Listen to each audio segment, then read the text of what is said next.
Assalamualaikum warahmatullahi wabarakatuh. Ahlan wa sahlan di channel ini. Hei, kamu. Iya, kamu. Udah salawat belum? Skuy, salawat dulu.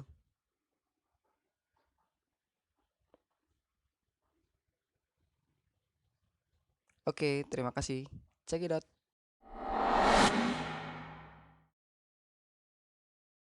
A'udzu billahi minasyaitonir rajim. Bismillahirrahmanirrahim.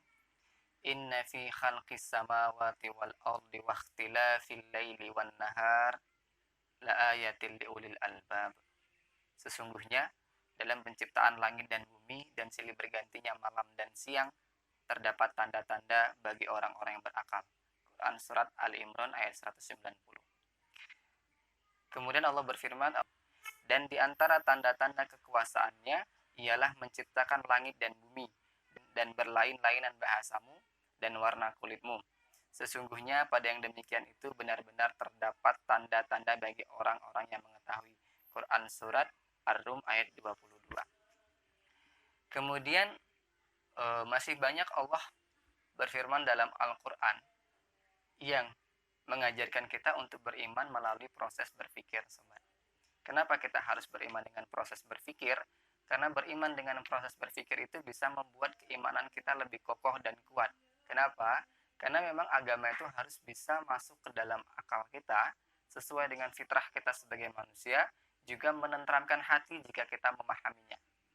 Ya, ini harus sifat dasar. Tapi berpikir itu juga jangan asal berpikir. Mikir jangan asal mikir. Jadi mikir sesuai dengan kadar kemampuan kita, yaitu sesuatu yang hanya bisa kita indra dengan alat-alat indra yang diberikan oleh Allah Subhanahu wa taala kepada kita. Ya. Jadi berpikir memang jalan menuju akidah yang teguh. Jadi bukan asal mikir. Berpikirlah yang menyeluruh tentang manusia, kehidupan, dan alam semesta. Tiga hal ini ya, manusia, kehidupan, dan alam semesta. Tiga hal inilah yang berada dalam cakupan akal atau indera kita. Juga pikirkan tentang keterkaitan antara ketiganya dengan sesuatu yang ada sebelum alam kehidupan dan sesudah kehidupan. Jadi harus bisa kita kaitkan antara tiga hal tadi. Jadi pada dasarnya teman-teman, bagaimana sih kita harus berpikir yang baik? Ada 4 kurang lebih komponen yang perlu ada kita pakai, kita maksimalkan. Ya, untuk berpikir. Yang pertama adalah harus ada fakta. Fakta itu bisa benda, bisa kejadian, bisa sesuatu yang memang bisa kita indra. Ya, indra dengan mata kita bisa lihat, bisa kita dengar, bisa kita kecap, bisa kita raba, bisa kita hirup gitu ya. Nah, itu adalah fakta. Kalau nggak punya fakta yang bisa kita indra, maka kita mau ngomong apa, mau mikirin apa gitu ya. Terus yang kedua adalah panca indera, alat indranya. Kita sudah, misalnya saya punya buku nih. Ya, ini buku. Ini adalah fakta. Terus kita punya alat indera apa? Pertama mata. Mata saya ini adalah alat indera. Saya lihat. Kemudian saya misal saya pegang, saya raba bentuknya seperti apa. Itu adalah alat-alat indera. Ini komponen yang kedua. Terus komponen yang ketiga adalah otak. Otak itu yang di kepala, bukan di dengkul ya. Bukan di dengkul tapi di kepala. Otak di kepala inilah yang berfungsi untuk mengolah informasi yang ada di dalam apa yang bisa kita indra tadi. Ya, jadi otak ini adalah satu komponen yang begitu menentukan dalam berpikirnya. Kalau nggak ada otak, gimana kita mau bisa mikir, gitu ya. Jadi otak adalah salah satu anugerah terhebat yang Allah berikan. Jadi itu sahabat, bahwa segala kegiatan pemrosesan informasi itu terjadi dan ditangkap di otak, ya, oleh fakta yang diindra. Misalnya kita lihat benda tadi, ini buku, terus saya lihat dengan mata, saya pegang dengan tangan, kemudian dia akan masuk ke dalam otak kita nih. Ini apa sih namanya gitu ya.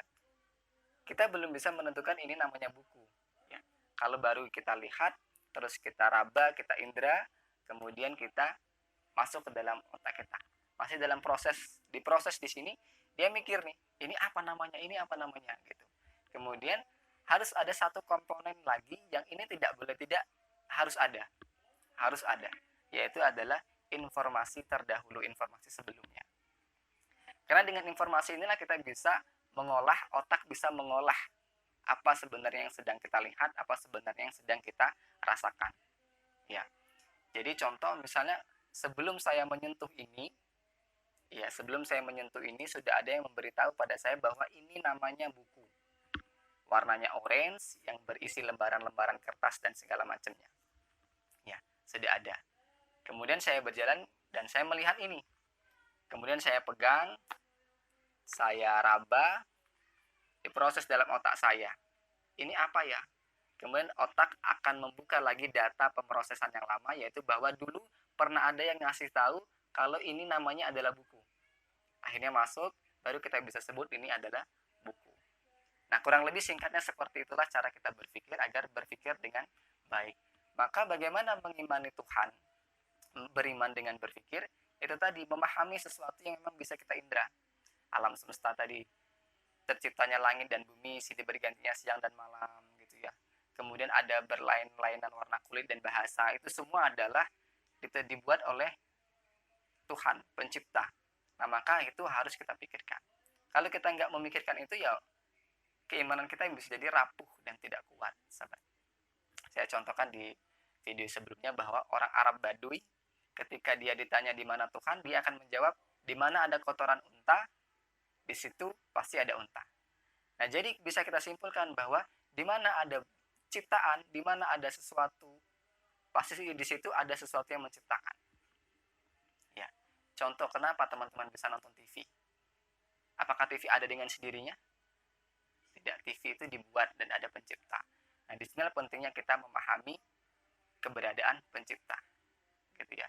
Jadi ingat, kita tidak mengagungkan akal, tapi kita memaksimalkan potensi akal untuk berpikir agar kita memahami, beriman itu dengan kokoh dan kuat, yaitu melalui proses berpikir.